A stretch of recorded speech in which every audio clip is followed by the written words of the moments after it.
Playing the guitar and playing in a band, it's just a great feeling. I'll get home from work and I'll be in a grumpy mood, a mood that no one wants to be around, and my wife will just say, for God's sake, just go to the man cave and get your guitar. And it's literally 30 seconds of playing the guitar and I'm a different person. Over time, I've understood how important it is that I've got that release.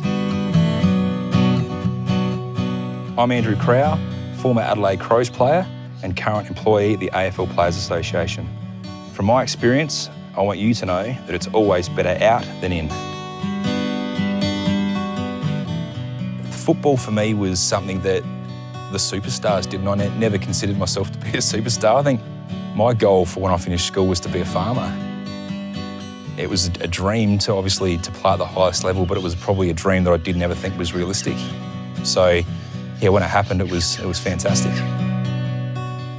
In 2002, so it was my third year of being at the club, we had a really good side at that stage. So it was really tough trying to break into that side, and I just remember feeling terrible, and I just felt like I couldn't be there. I just felt like I had to escape.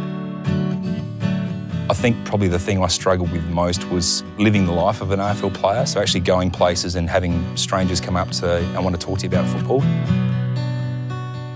The pressures of training, not getting a game, everything. It was just all those little things that just kept bottling up to the point where the bottle was full and it needed to explode. I remember standing in a session, one of my teammates looked at me and he said, you okay? And I said, no, I'm not.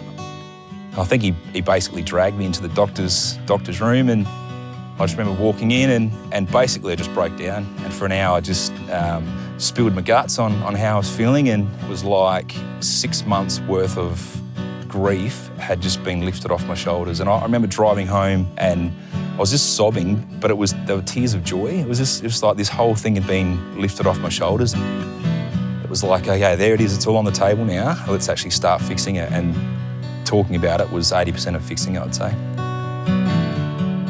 It's just knowing what gets me out of that situation now. Pulling the guitar out. It's taking time if I'm walking down the beach to actually just take a moment to check around the surroundings and just enjoy the moment, I suppose. If you're struggling, go and talk to someone. And it might not be a doctor or a psychologist, or it might just be a mate. The result of talking to someone is going to be that you'll get better. I encourage you to do it as soon as you possibly can, is get out there and have a chat.